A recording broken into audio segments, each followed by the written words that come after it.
I didn't think it would rain that day. But somehow, the universe knew better than I did. Knew that grief always felt heavier when your shoes sank into the mud, when the sky pressed down on your back like an apology it was too late to give.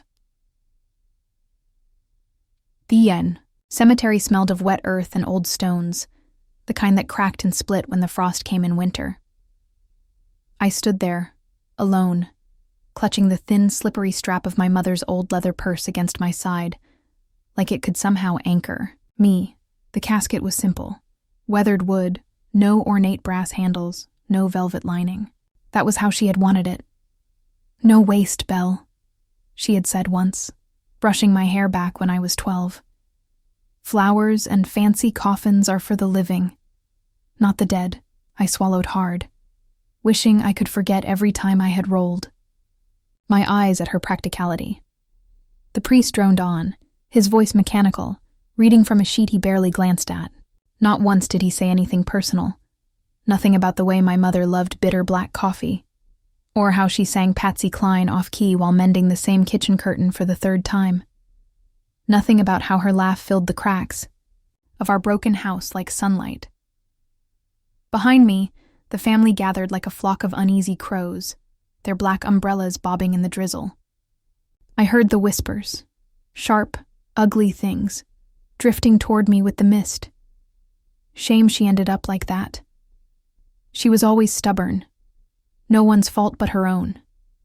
And then I heard it, loud enough to shatter what little composure I had managed to wrap around myself like a threadbare coat. She deserved to die alone. My uncle's voice, Robert, slicing through the rain like a cruel knife. For a moment, I didn't breathe. The words hit me square in the chest, lodging there like broken glass. I turned toward him, my vision blurring not from the rain, but from the sudden, violent need to scream. How dare he? How dare he stand here, less than 6 feet from her grave, and throw stones with the same mouth that had once begged her for help when he gambled away his savings? I opened my mouth, but nothing came out. Only a shallow, shaking breath. The world narrowed, the edges of the cemetery blurring, until there was only the casket, the rain, and the gaping wound his words had left behind. I think I might have bolted, run from the whole mess of it, if it hadn't been for the stranger. A tall man in a dark military uniform stepped forward from the fringe of the gathering. I hadn't noticed him before. He seemed almost part of the mist, silent and still. Raindrops slid off the brim of his cap, soaking into the worn fabric of his jacket, glinting off the rows of medals pinned neatly to his chest. His boots left deep prints in the mud as he moved forward with a calm, deliberate certainty. He stopped beside the casket, his gloved hand resting lightly on the edge of the wood, head bowed. And then he said it. 7 words. "She saved more lives than you know." That was all. But it was enough to freeze the funeral mid-breath. Even the whispers stopped, suspended in the heavy, wet air. Uncle Robert's face, so smug a moment ago, drained of color. He took a small, involuntary step backward, like the words had struck him physically. I gripped the strap of my mother's purse tighter, feeling the worn leather bite into my palm. The soldier looked at me then. Not a long look, not invasive, but steady, grounded, respectful. And in his eyes, I saw something I hadn't seen from anyone else since my mother died. Honor, recognition, a quiet kind of grief. Before I could find words, before I could even move, he straightened, gave a crisp, respectful nod toward me, and turned away, disappearing into the curtain of rain without another word.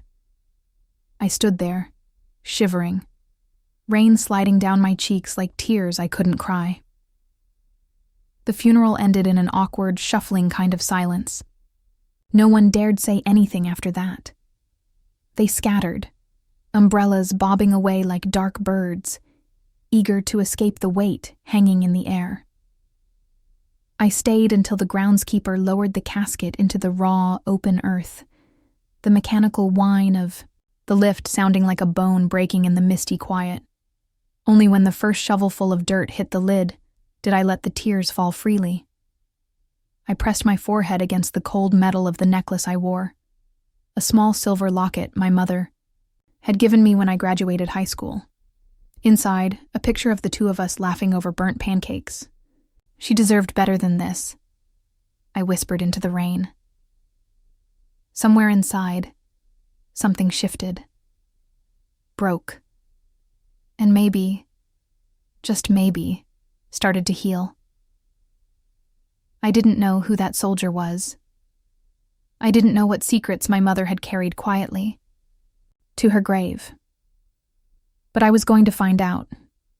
And when I did, I promised her silently I would make sure the truth was louder than the lies. It's strange how the mind edits memories, softens some, sharpens others like broken glass. When I think of my childhood, it isn't the poverty that rises first, it's the warmth. A tiny, sagging house with chipped paint, and a stubborn garden of marigolds that bloomed no matter how many times winter tried to kill them. Hand-me-down curtains that smelled faintly of lemon polish. The low hum of the radio. On Sunday mornings, mixing gospel hymns with the sound of my mother humming as she kneaded dough with strong, flour-dusted hands. Marie Davenport wasn't perfect. She was strict sometimes to the point of harshness. The kind of woman who believed in consequences and curfews, in standing tall even when the world tried to bend you. But she loved me with a fierceness that burned through every secondhand Christmas, every mended backpack strap, every whispered goodnight through the thin walls of our home. It wasn't enough for the world, though. The whispers started when I was young, soft at first, almost a background noise. Marie's always been difficult. Too. Proud for her own good. Would have been better if she'd just married properly. I didn't understand them then. I only knew that family gatherings grew colder, shorter. That my uncles, my aunts, even the cousins who used to braid my hair, began to look through me like I was made of glass. By the time I was 16, it was clear. In their eyes, my mother had failed some unwritten test of womanhood. And somehow, that stain spread to me. I carried that shame like a second skin, even when I told myself I didn't care. When Daniel came into my life, it felt like sunlight breaking through a decade of gray. He was everything I thought I needed. Charming, polished, the golden son of a family who drove new cars and used cloth napkins without irony. He made me feel seen, wanted, like I could finally step into a different story.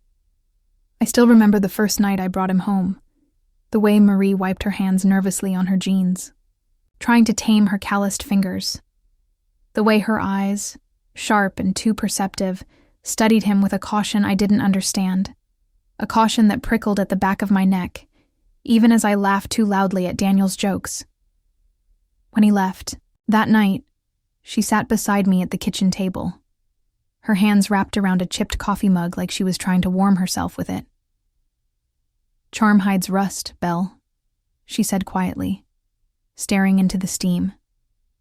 I rolled my eyes, told her she was paranoid, bitter, told myself she was just jealous. I might have a life bigger than the one we'd stitched together out of scraps. Looking back now, I wonder if a part of me already knew she was right. It started small after we married. Daniel didn't forbid me from visiting her. Nothing so crude. He just made it inconvenient. Planned things at the last minute. Forgot to fill the gas tank.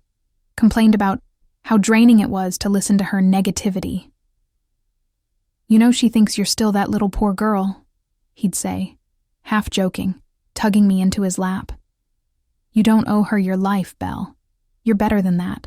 And I wanted so badly to believe him. So the visits stretched longer apart. Phone calls shortened from hours to minutes. Holidays became excuses, a ski trip, a work dinner, anything but sitting in that tiny, too quiet house staring at the person who knew me better than anyone, and who could see what I was slowly becoming. Marie never pushed. She never begged.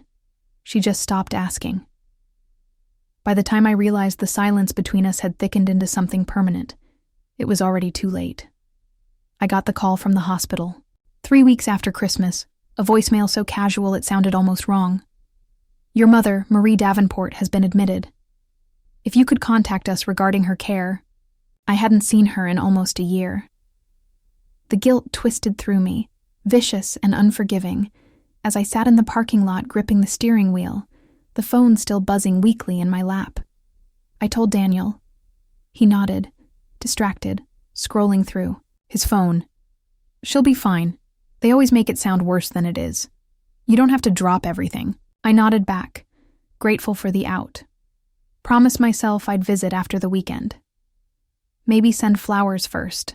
Something tasteful. Something that said, I'm busy but I care. I never got the chance.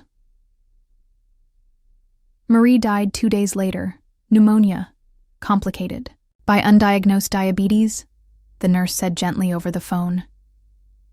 She asked for you, the nurse added, softly, almost apologetically. I remember sitting on the floor of our pristine kitchen, the cold tile biting into my legs, staring at the untouched fruit bowl on the counter, 3 glossy green apples. 3. It felt like the universe was mocking me with the neatness of it all. Daniel wrapped an arm around me, murmuring something about not letting grief swallow me. But it already had. I just hadn't noticed until the silence became unbearable. It started with a flicker, a small, stupid flicker. I was sitting at the kitchen island, the one Daniel insisted we needed because all proper houses have islands, sipping cold coffee and pretending to look at vacation rentals online. The screen glitched once, twice, then blacked out entirely. I jiggled the cord, annoyed. When that didn't work, I moved to Daniel's office to use his laptop, a place I rarely entered without asking first. Privacy keeps the magic alive, Belle, he used to say with a wink, ruffling my hair like I was a clever child who needed indulging. His computer was open, humming softly. I don't know what made me look. Curiosity, maybe. Loneliness, more likely. The kind of loneliness that seeps into your bones when you realize the person lying next to you every night hasn't actually seen you in years. The email tab was still logged in.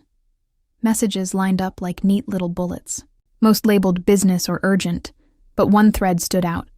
It was titled, Princess Disaster. My stomach twisted before I even clicked. The messages were worse than I could have imagined.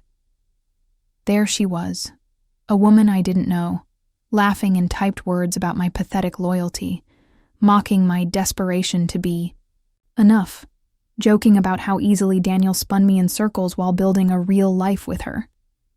Attached were photos, hotel rooms, wine glasses clinking, him, my husband, smiling the way he hadn't smiled at me in years. I sat there, cold spreading from the center of my chest outward, like frost cracking across a pond. For a moment, all I could hear was the soft tick, tick, tick of the grandfather clock Daniel had bought at an estate sale, proudly declaring it a symbol of our legacy. Legacy. What legacy? A hollow marriage filled with expensive furniture and a woman who had shrunk herself small enough to fit inside. His carefully constructed world, I dug deeper, numb, robotic bank statements, hidden withdrawals, legal documents with my forged signature, funneling my inheritance, the money Marie had left for me in a battered envelope tucked inside a safe deposit box, into Daniel's consulting business. A business that, it turned out, was as real as his promises. I think a part of me broke then. Something quiet. Something final. The front door creaked open an hour later, and Daniel's voice echoed through the entryway. Hey, Belle, you won't believe the traffic. I stood there, laptop still open, the evidence spread out like open wounds across the marble island. He saw my face and froze. There was a beat of silence so heavy it felt like the walls themselves leaned in, waiting. Where did you find that? He said finally. a note of irritation under the false concern. Not what, not why, where. The wrongness of it hit me like a slap. Why? I asked, my voice thin, almost unrecognizable. He shrugged, casual, moving toward the liquor cabinet. Come on, Belle. You know you're not exactly stimulating. He poured himself a drink, the ice clinking cheerfully against the glass. You wanted the picture-perfect life. I gave it to you. You wanted to play house. I let you. He turned, swirling the amber liquid, smirking like he was explaining a particularly dense math problem. Don't act surprised. You were always just... He waved the glass vaguely. Grateful to be chosen. The words didn't hurt the way I thought they would. Maybe because somewhere deep down, I had already suspected. Maybe because betrayal feels less like a knife to the heart, and more like a slow, strangling you eventually stop struggling against. I didn't scream. I didn't throw things. I just folded. Right there, in the middle of our cavernous, echoing kitchen. I slid down the side of the island until I was sitting on the cold tile floor, knees drawn to my chest, my mother's old silver locket pressing into my collarbone. Daniel sighed, exasperated, stepping over me like I was an inconvenient piece of furniture. Grow up, Belle. The door slammed behind him. I sat there for hours, maybe days. Time became something slippery, meaningless. I watched the light fade from the tall, narrow windows, watched the chandelier flicker once, twice, then go dark entirely as the storm rolled in and the power finally failed. The house, once so meticulously curated, became a hollow shell. Without the lights, it showed its bones.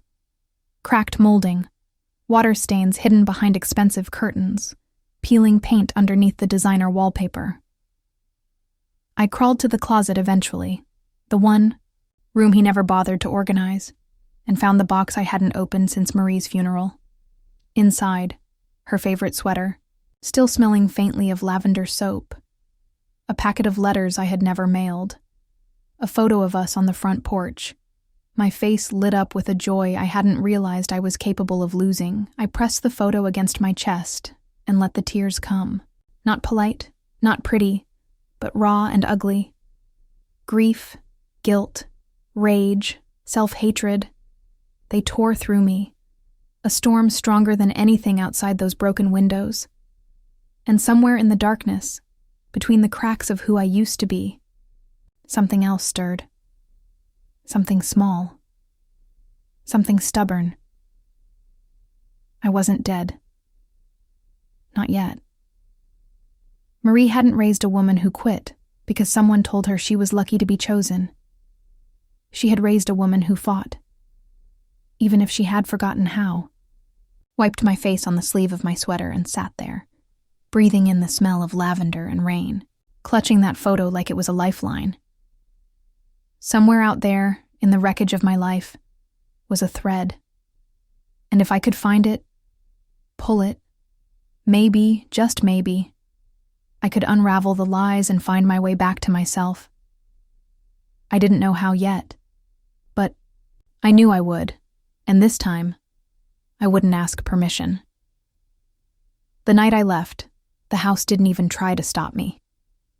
I packed one suitcase, not the polished leather kind Daniel insisted I carry to look the part, but an old battered canvas, one Marie had given me after college. It still smelled faintly of cedar and dust. I didn't leave a note. There was nothing left to say. The drive out of the city blurred into a smear of headlights and billboards and exit signs I barely registered. I just drove, hands clenched tight, around the wheel, my mother's silver locket warm against my chest. Somewhere past midnight, when exhaustion blurred into something raw and holy, I saw the sign, Ashwood Lake, 7 miles. A name from some half-remembered story, a place Marie once spoke about in hushed, fond tones. as if it were a secret she was saving for a rainy day. It felt like a thread, the kind I had promised myself I would follow. So I did. Ashwood wasn't a town so much as a scattering of aging cabins, a faded diner, and a weather-beaten general store where the clerk barely looked up from her crossword puzzle. It was the kind of place you could disappear in without needing to explain yourself. Perfect. The cabin I rented sat at the edge of the lake, its paint peeling and shutters hanging crooked like tired eyelids. Inside, it smelled of old wood, damp stone, and something else. Something like waiting. I dropped my suitcase by the door and sat on the splintered front steps, watching the mist roll across the black water. Breathing hurt less here. Maybe because there was finally room for the hurt to stretch out, to uncoil from the tight, silent knot it had become inside me. The first morning I cleaned, not the way I used to, scrubbing, to erase, to impress, to prove worth. No. This was different. I wiped years of grime from the windows until light poured in, revealing dust motes spinning lazily in the beams. I ripped down the heavy, mildew-soaked curtains and let the cool autumn air sweep through the house like a blessing. Every brush of the cloth, every creak of the floorboards under my feet, felt like reclaiming something I hadn't even realized was mine to reclaim.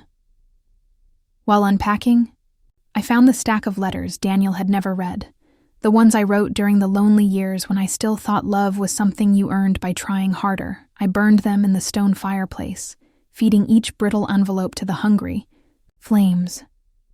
The smoke curled up the chimney and out into the sky, carrying with it all the things I would no longer carry.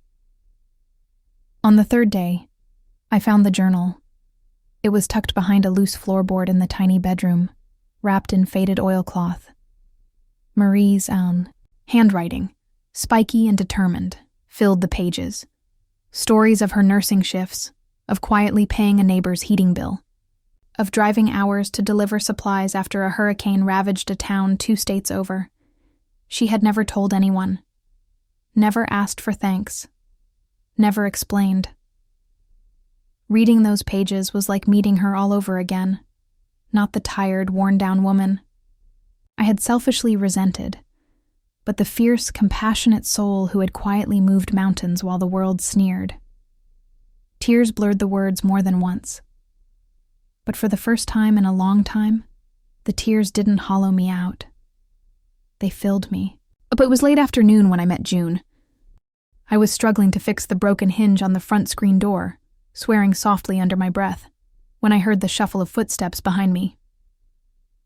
"You're gonna need a thicker screwdriver if you're planning to wrestle with that old beast," came a voice, rough but kind.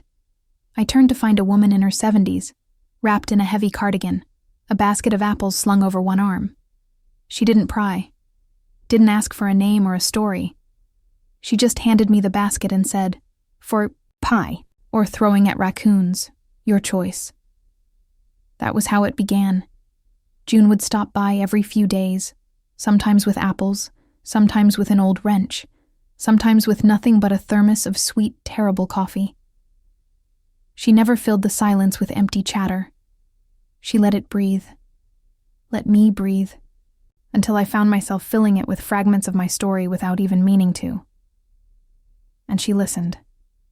Not with pity, not with judgment, just with the kind of presence that said, "You are not broken beyond mending." Ashwood Lake changed with the seasons, and so did I. The trees bled gold and crimson, and I let go of anger I didn't need.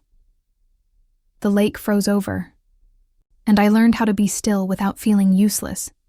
Spring crept in slow and stubborn, and I planted wildflowers by the porch, small defiant bursts of color in the stubborn, rocky soil. One night, sitting by the fire with June, watching, "The flames flicker and dance," she said. "You know, people spend their whole lives trying to be good enough for the wrong people. Maybe the trick is realizing you were never made for them in the first place." I nodded. the truth of it sinking deep. I had spent so long trying to shrink myself into something digestible, lovable, unthreatening. But I was not made to be small. Neither was my mother, neither am I. Healing wasn't loud. It wasn't a montage of tearful breakthroughs or dramatic epiphanies. It was slower, quieter. It was the sound of a broom dragging across a dusty floor.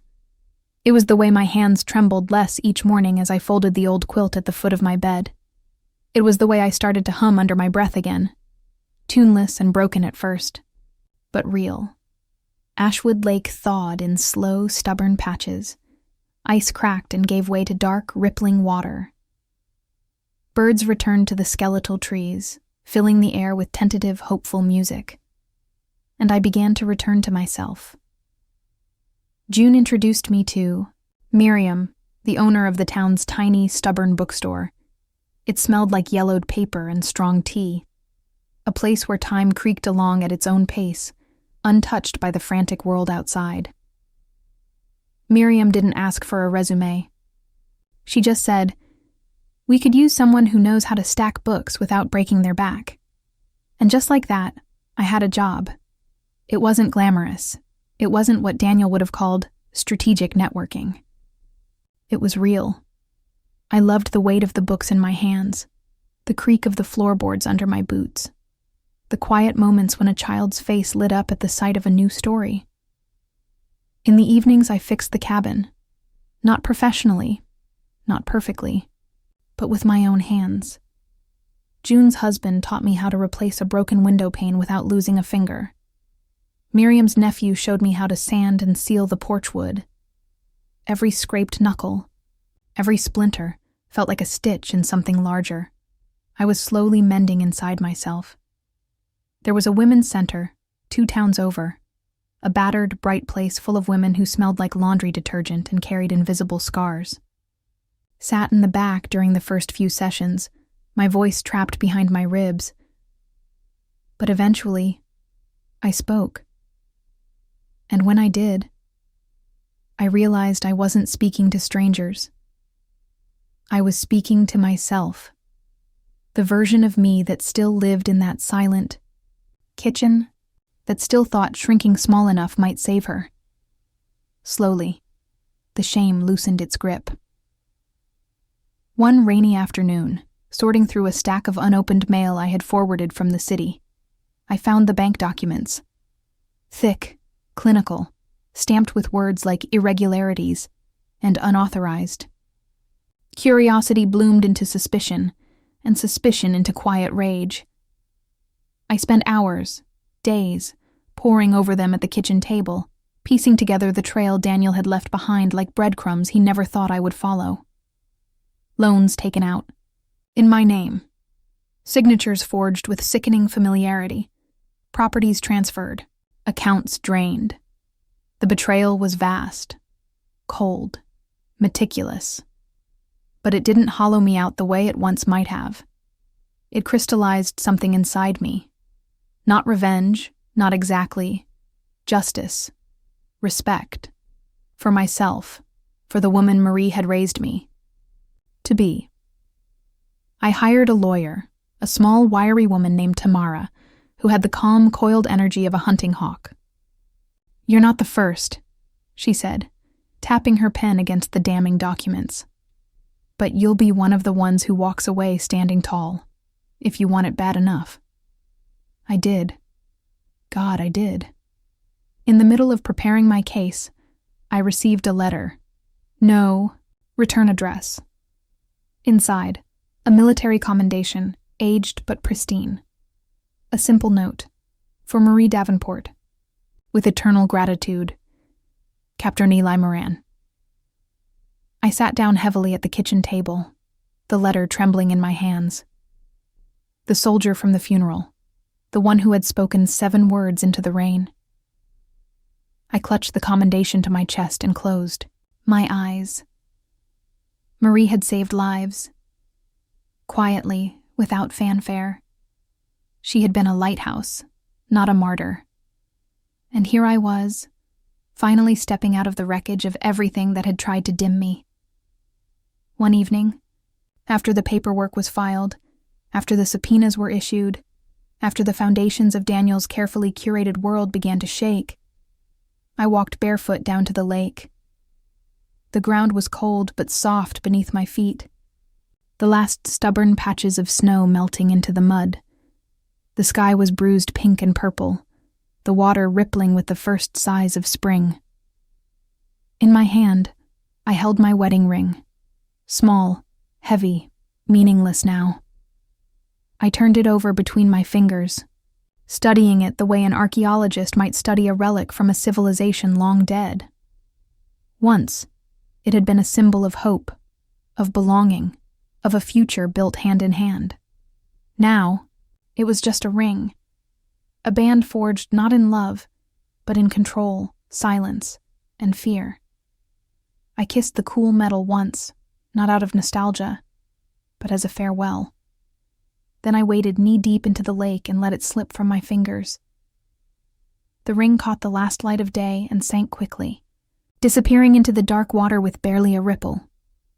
I stood there, the cold biting at my skin, breathing in the clean, sharp air. And for the first time in a very, very long time, I wasn't afraid of what came next. I wasn't my husband's shame. I wasn't my family's whispered disappointment. I wasn't the girl who mistook crumbs for feasts. I was Marie Davenport's daughter. Was my own, and I was just getting started.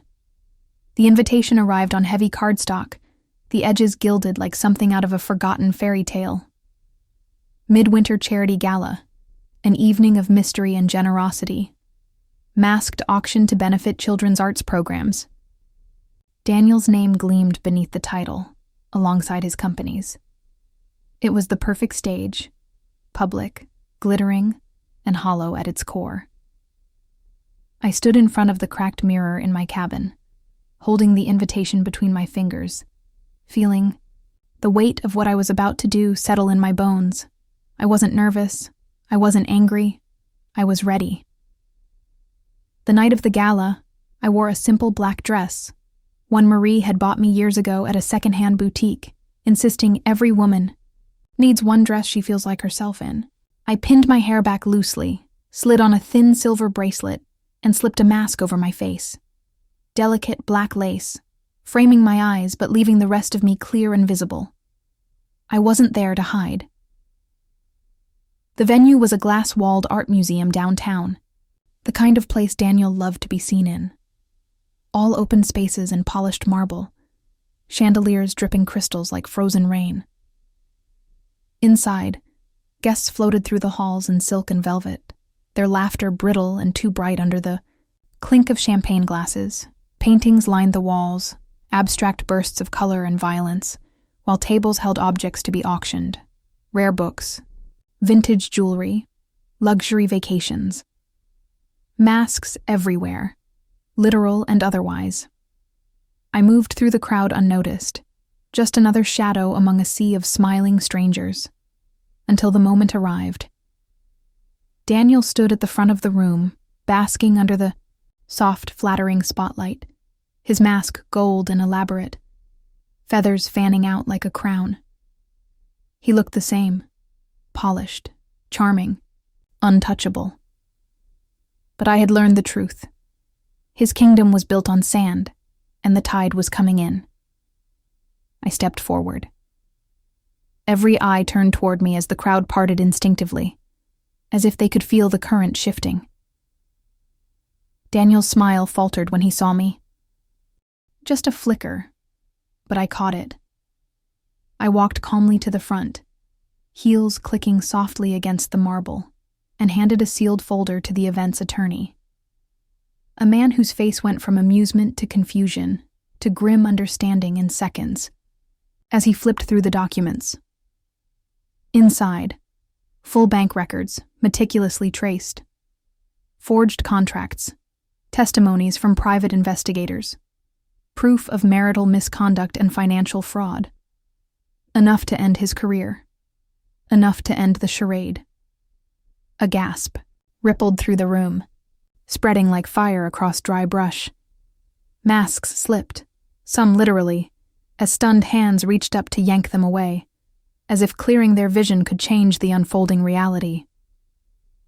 Daniel tried to speak, to laugh it off, to spin it.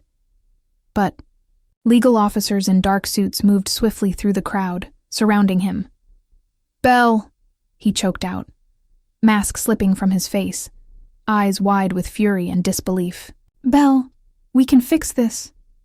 I took one step back, heels silent on the marble now, the world slowing until I could feel the pulse in my fingertips. I looked him in the eye, really looked, and felt nothing but a cool, clean kind of clarity. I found my mother's voice inside me. I said softly. He froze, confusion flickering across his features. But it didn't matter. The spell was broken. I turned away before they led him out, before the whispers grew into a cacophony of outrage and betrayal. I didn't need to watch him fall. I had already risen. Ashwood Lake greeted me with open arms the next morning. The sky was pale and new, the water glittering under the first shy rays of spring sun. I knelt by the garden plot I had carved out by the porch. Just a small patch of stubborn soil and wild intention. The wildflower seeds I had scattered weeks ago had begun to sprout. Tiny green threads pushing through the dark earth, life insisting on itself. I dug my fingers into the dirt, feeling the coolness seep into my skin, grounding me. Around me, the cabin creaked and sighed in the warming air. The porch swing rattled lazily in the breeze. Somewhere down the shore, a loon called, its voice low and ancient. I pressed the seeds into the soil gently, whispering small blessings over each one, not prayers for forgiveness or fortune, but simple promises. I will not shrink again. I will not trade my voice for peace. I will not apologize for taking up space. When I finished, I sat back on my heels, dirt under my nails, the sun warming my face. I wore no mask now, no armor, just myself, whole, imperfect, stubbornly alive. I pulled Marie's locket from beneath my sweater and held it in my palm, feeling its familiar weight. "We're okay, Mama," I whispered to the wind. "We made it." The lake answered with a ripple, a hush, a promise carried on the morning air. I smiled, slow and true, as the first wildflower, a tiny violet, unfurled its fragile petals to the sun.